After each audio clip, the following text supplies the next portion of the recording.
l'actualité ce soir, le gouvernement burkinabé décide de l'allègement des conditions d'exécution des projets du programme. Une décision du Conseil des ministres de ce mercredi qui vise à rehausser les seuils de passation des marchés publics et la réduction des délais de mise en concurrence des soumissionnaires.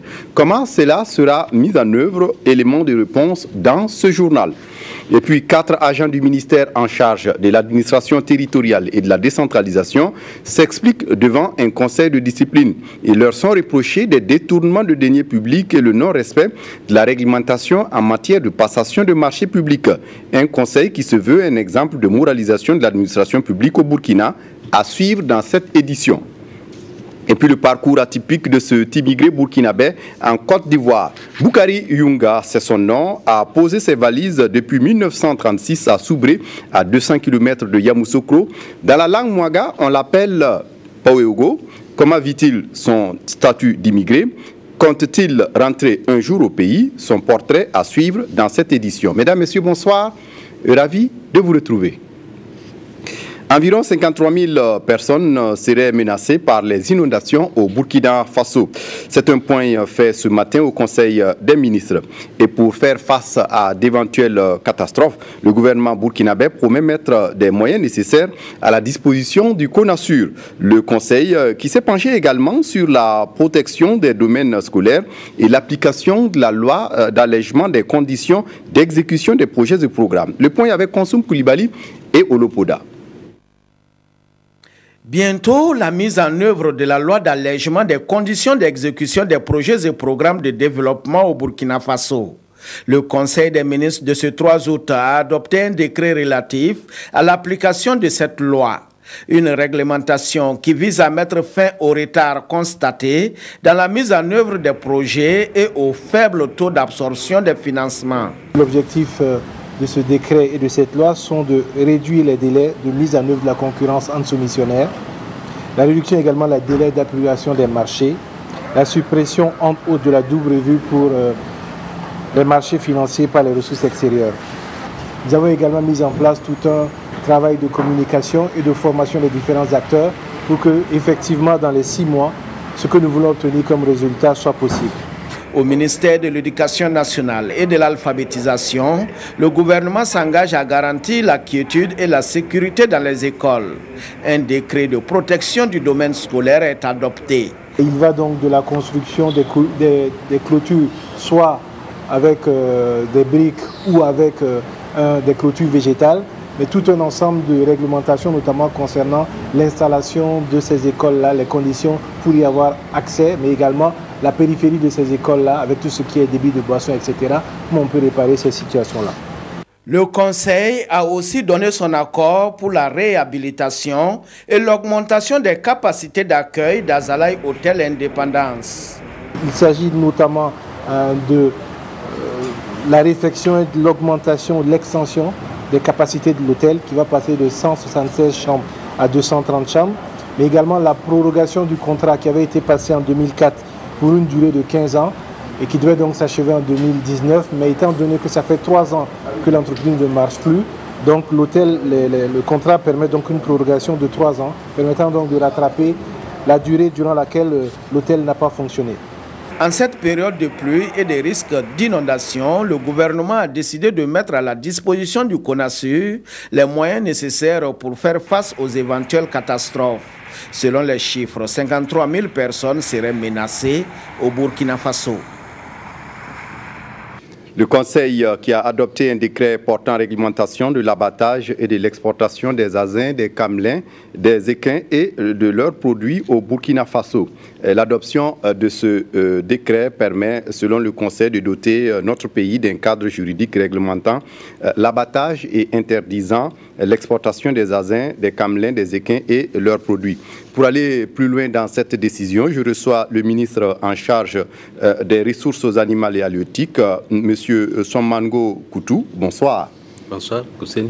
Merci de venir répondre à nos questions. On l'a vu récemment, l'abattage des ânes à Balolé, à quelques encablures de Ouagadougou, a défrayé la chronique.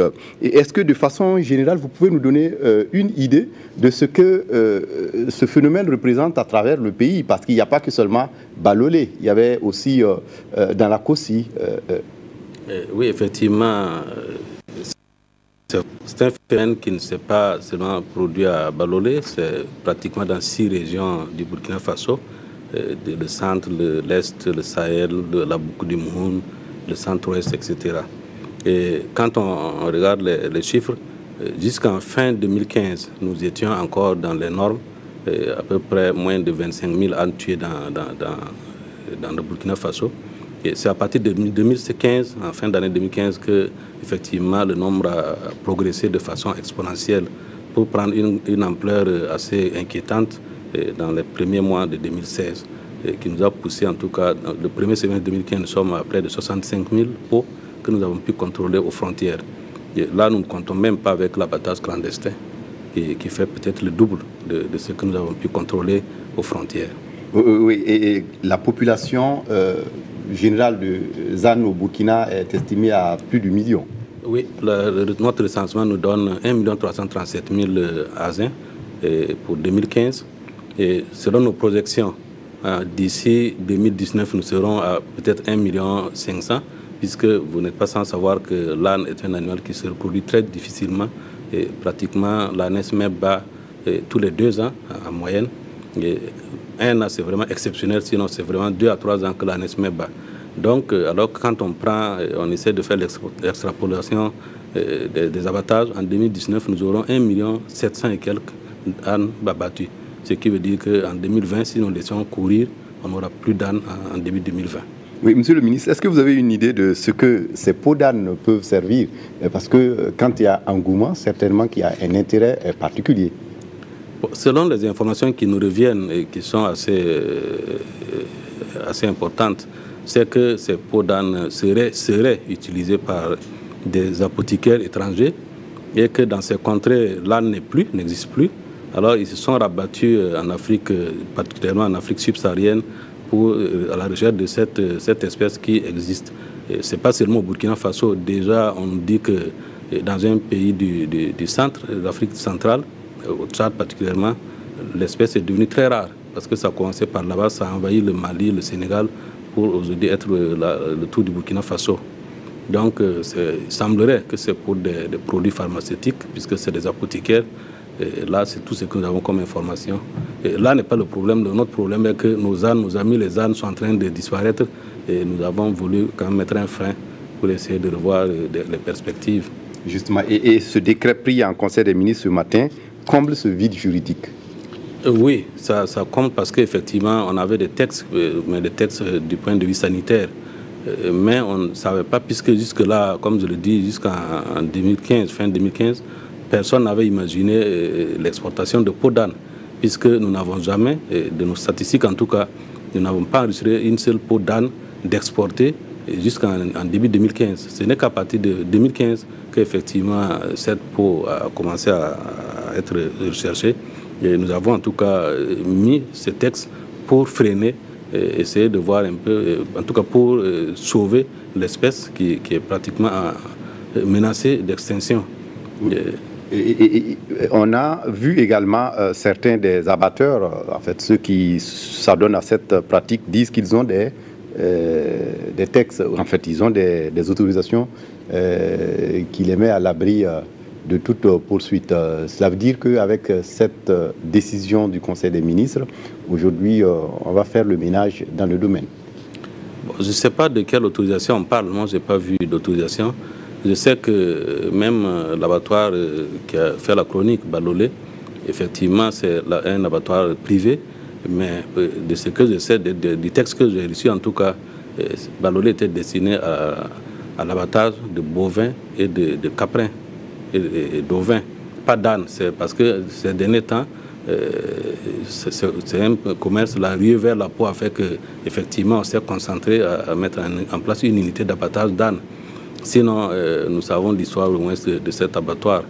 Mais du reste, nous avons dit que peut-être c'est un business, et pourquoi pas ne pas en profiter, mais comme je le dis, la reproduction est très difficile sur cet espace, si bien que si nous laissons faire dans les 2 ans, nous n'aurons plus l'espèce. C'est pour ça que nous avons en tout cas voulu réglementer de sorte à ce que nous puissions, dans le laps de temps, essayer de réfléchir comment développer la filière, essayer de voir comment reproduire, développer cet élevage de l'espèce qui va nous permettre à un moment donné de revoir comment la situation. Merci à vous, Monsieur le ministre, d'être passé. Je rappelle que vous êtes ministre en charge des ressources animales et halieutiques et vous êtes venu nous parler de cette loi prise en conseil. Oui, allez-y. Ce que je voudrais ajouter, c'est que nous avons voulu étendre le texte aux équins et aux camelins, entendant par les chevaux et les chameaux, les dromadaires, parce que c'est des espèces qui sont qui ont des similitudes dans notre société, qui ont un certain rôle pratiquement commun dans notre société. Donc nous avons anticipé pour éviter qu'après les ânes, ce ne soit autour de ces espèces-là qui soient attaquées. Merci à vous d'être passé répondre à nos questions. Vous restez avec nous pour la suite du journal.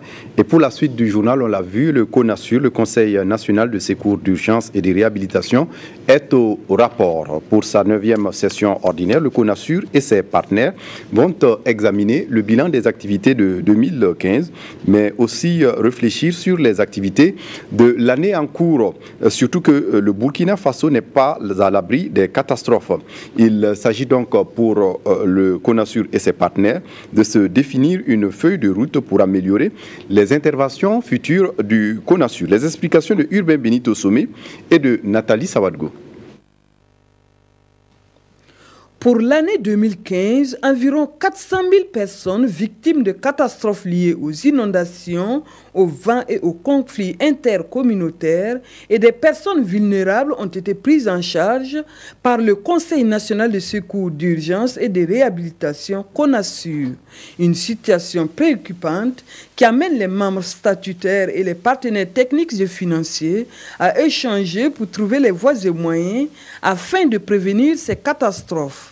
Nous allons valider le plan d'action 2016 afin de nous permettre de voir dans quelle mesure nous pouvons être mieux préparés pour faire face aux catastrophes et également apporter des réponses adéquates aux populations sinistrées.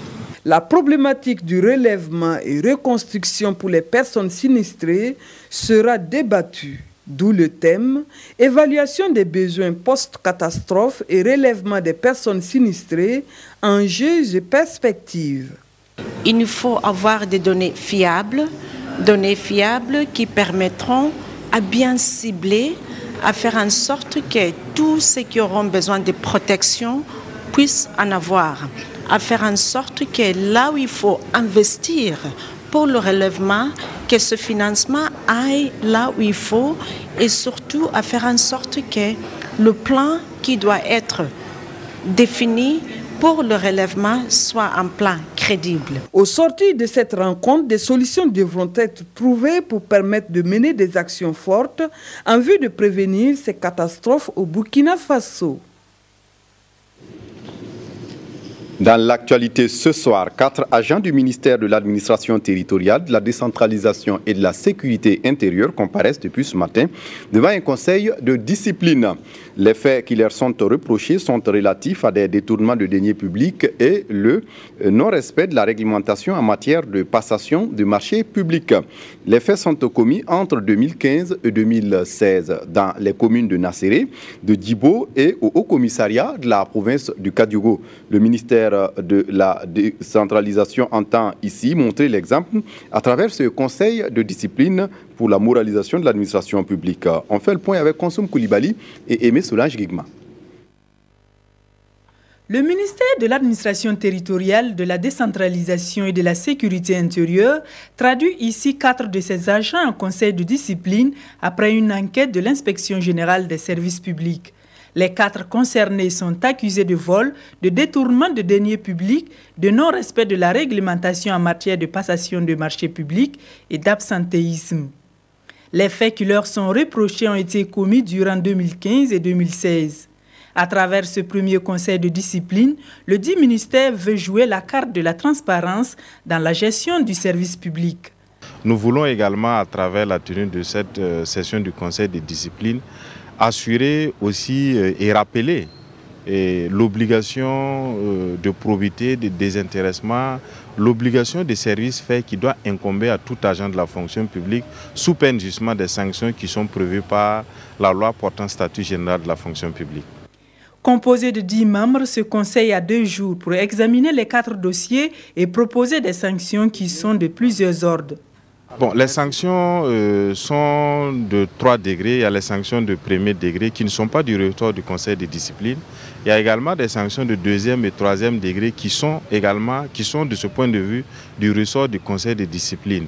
Et pour ce qui nous concerne, ça va de l'abaissement d'échelon à la révocation sans suppression du droit à la pension. Les sanctions issues de ces travaux seront soumises au premier responsable du département qui décidera du sort des 4 agents incriminés, dont 2 sont de la commune de Nasséré, 1 de la commune de Djibo et l'autre du Haut-Commissariat du Kadiogo. Le ministre en charge de l'énergie était ce 2 août à la Sonabel. Alpha Oumar Dissa a pu visiter 2 sites, notamment la direction générale de la Sonabel et la centrale électrique de Ouaga 2 à Goungué. Le ministre Dissa affirme au cours de sa visite être venu s'imprégner des réalités des travailleurs et les encourager. Le témoignage de Célestin Moukoun d'Abiré. Alpha Dissa en visite à la direction générale de la Sonabel. Au personnel, le ministre en charge de l'énergie a décliné sa vision pour la nationale de l'électricité. Alpha Dissa veut donner une autre orientation à la structure en vue de soigner son image vis-à-vis des usagers. Il faut être à l'écoute de la clientèle et l'exemple est donné ici par le ministre lui-même. C'est le ministre de l'énergie qui vous parle, je suis en visite et j'ai demandé à ce que je sois en contact avec le client qui est en train de parler. Merci beaucoup, c'est des citoyens comme ça que nous voulons. Vous êtes un citoyen responsable. Vous avez vu donc un compteur qui est tombé et donc vous avez interpellé la Sonabel. Continuez comme ça dans la convivialité. Du service clientèle à celui de la distribution et du dépannage, Alpha Dissa s'est imprégné des conditions de travail des agents à qui il a prodigué des conseils. Pour le ministre, seule une communication franche permettra à la Sonabel d'acquérir la confiance de sa clientèle. Au niveau donc du paiement des factures, on a des processus qui sont en cours en relation donc, avec les banques pour pouvoir mettre donc des mécanismes de paiement faciles. Et nous avons également dit que même dans le traitement donc, des dossiers, nous allons donc apporter un certain nombre d'améliorations pour pouvoir donc amener les clients à pouvoir faire confiance à la Sonabel. Mais parallèlement à tout cela, nous allons aussi beaucoup communiquer pour que les clients sachent que derrière la Sonabel, c'est une équipe qui travaille. La satisfaction du client doit être au centre des efforts du personnel. Pour cela, la Sonabel doit s'inscrire dans une démarche qualité, a martelé le ministre Dissa, qui a terminé sa visite par la centrale électrique Ouaga 2. Il faut de la transparence dans les élections consulaires à la Chambre de commerce du Burkina prévues en novembre prochain. Le comité de pilotage de ces élections a rencontré ce matin les groupements des associations du secteur privé pour les rassurer. Le comité qui a procédé également à l'installation de la commission d'organisation de ces élections. Mounira Kéré. Voici qui installe les membres de la commission d'organisation des élections consulaires et ceux de la sous-commission de contrôle des listes électorales. Ils ont pour mission de veiller au bon déroulement des élections du 13 novembre prochain et de mettre en place un fichier électoral fiable. On a mis en place ces différentes commissions afin de permettre à ce que l'organisation de ces élections soit les plus transparente et qu'il y ait beaucoup d'équité pour que nous puissions véritablement donc mener ces opérations, en tout cas dans un climat apaisé. Après cette série d'installations, place à l'information. Les associations et groupements professionnels d'entreprises privées s'imprègnent des contours du processus électoral. Le but est de partager avec eux les principales réformes contenues dans les nouveaux textes statutaires de la Chambre de commerce. Il y a de nouvelles donnes. Avant, il y avait d'autres partis qui n'étaient pas là. mais je constate qu'il y a beaucoup d'améliorations. Toutes les catégories ont eu à donner leur avis là-dessus. Les amendements ont été faits. Le gouvernement même a repris à un moment donné certains articles. Alors je pense qu'aujourd'hui, le consensus quand même est requis. Les élections du 13 novembre prochain devront permettre de renouveler les instances de la Chambre de commerce, une institution qui se veut plus représentative des milieux d'affaires burkinabais. Et puis je vous le disais en titre, le parcours atypique de cet immigré burkinabé en Côte d'Ivoire. Boukari Yunga, c'est son nom, a posé ses valises depuis 1936 à Soubré, à 200 km de Yamoussoukro. Il est originaire de Titao dans le Lorum. Son dernier séjour au pays date de la période révolutionnaire. Dans la langue mwaga dont il est locuteur, on l'appelle Paweogo.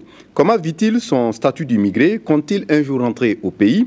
Nyarkiteda et Mokhtar Ouedraogo sont allés le rencontrer. Son portrait à travers ses images et commentaires. Regardez cet homme. Il peine à se déplacer. Cela fait 80 ans que ce Paweogo, originaire de Titao dans le nord du Burkina, est ici en Côte d'Ivoire. Sa venue dans ce pays a toute une histoire. Une histoire qu'il a bien voulu nous conter ici à Soubré, dans son campement. Un jour, j'ai décidé d'aller au Mali. Donc, c'est du Mali, j'ai eu l'idée de venir vers la Côte d'Ivoire pour venir chercher du cola pour repartir vendre au Burkina.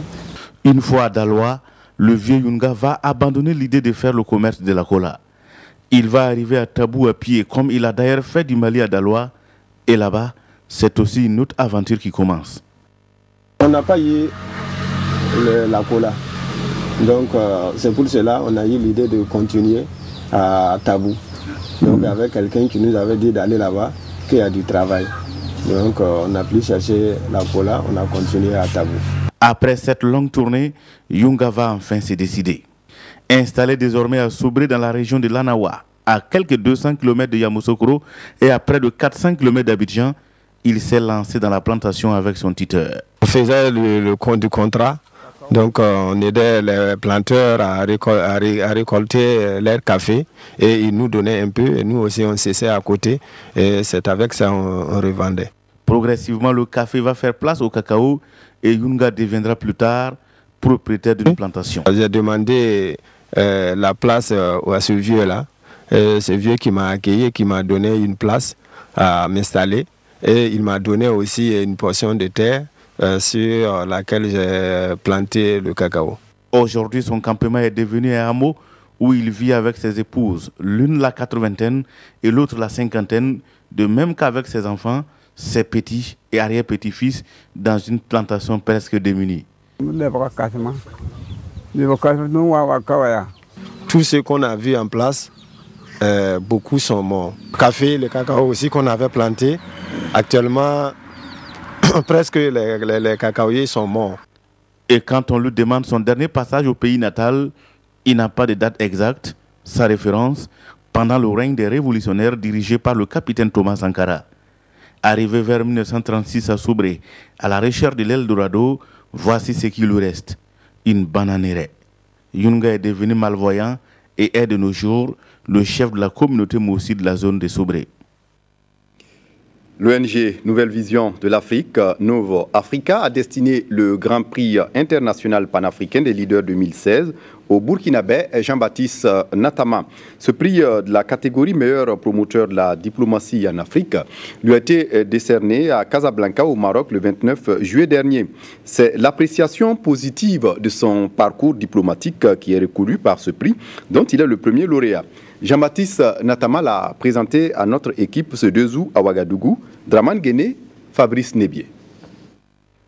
Jean-Baptiste Natama présente fièrement sa récompense internationale, le prix panafricain des leaders du meilleur promoteur de la diplomatie en Afrique.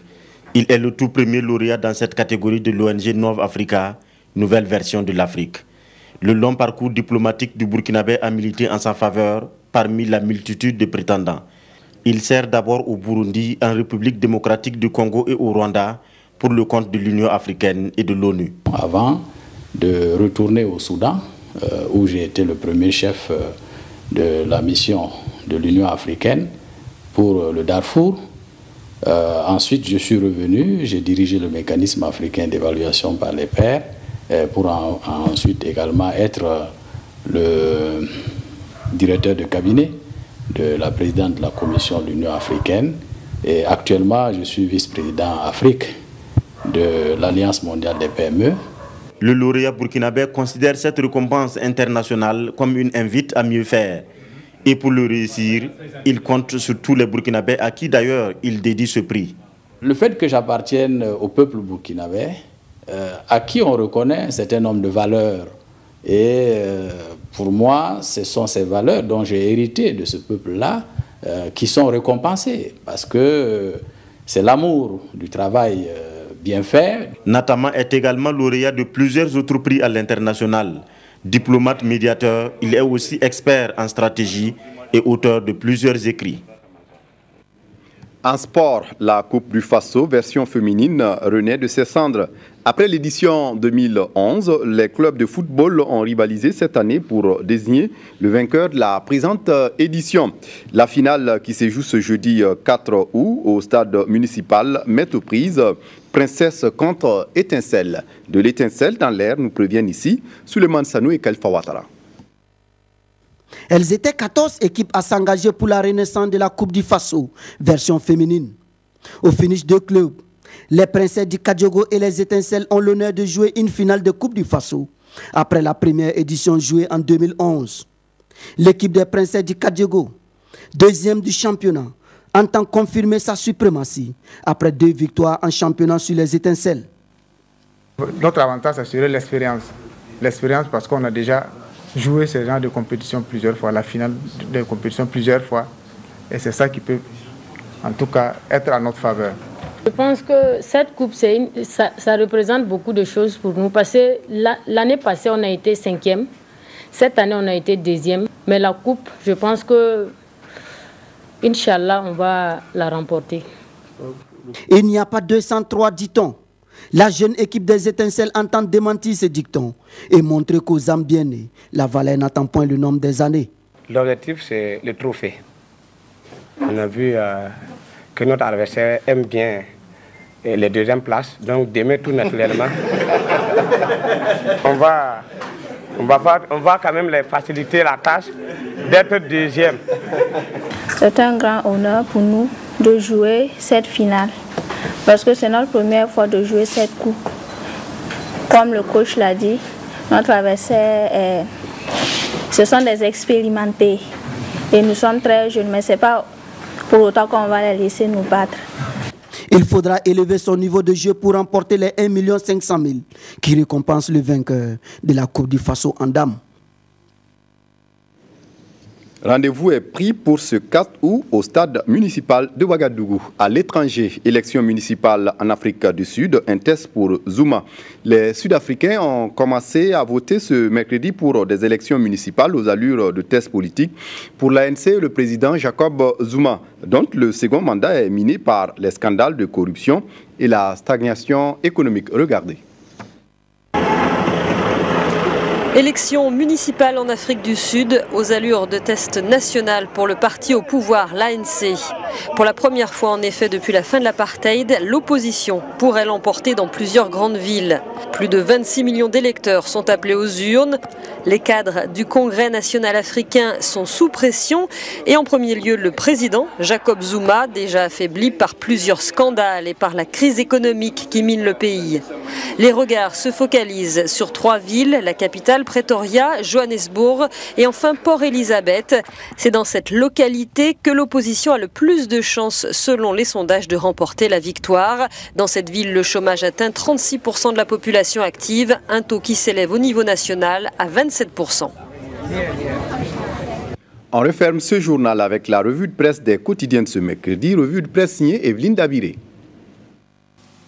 Retour des quotidiens de ce jour sur les concours de la fonction publique. L'Express du Faso fait une étude comparative des postes à pourvoir, plus de 11 000 postes en 2016 contre un peu plus de 9 000 en 2015.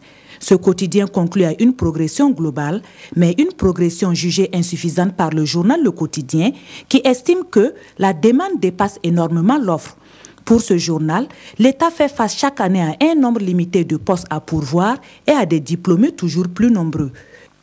Il arrivera donc un moment où la demande fera exploser la machine à emploi de l'État, explique ce journal. Notre temps s'interroge alors, ne faut-il pas dire courageusement aux jeunes que la fonction publique ne peut pas employer tous les jeunes? Ce journal tire sur la sonnette d'alarme. Plus que jamais, nous devons innover. Même son de cloche dans le journal Le Quotidien qui écrit « Il est impératif de réorienter les choses ». Et la solution du quotidien est ceci, il reste aux jeunes eux-mêmes de rivaliser d'imagination et d'avoir l'esprit start-up. Autre sujet analysé par les journaux, les frappes américaines en Libye.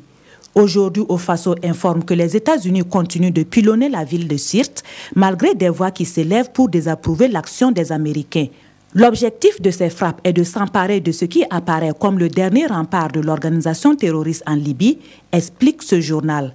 L'observateur Palga s'interroge alors, que vont devenir ces terroristes quand ils auront été neutralisés?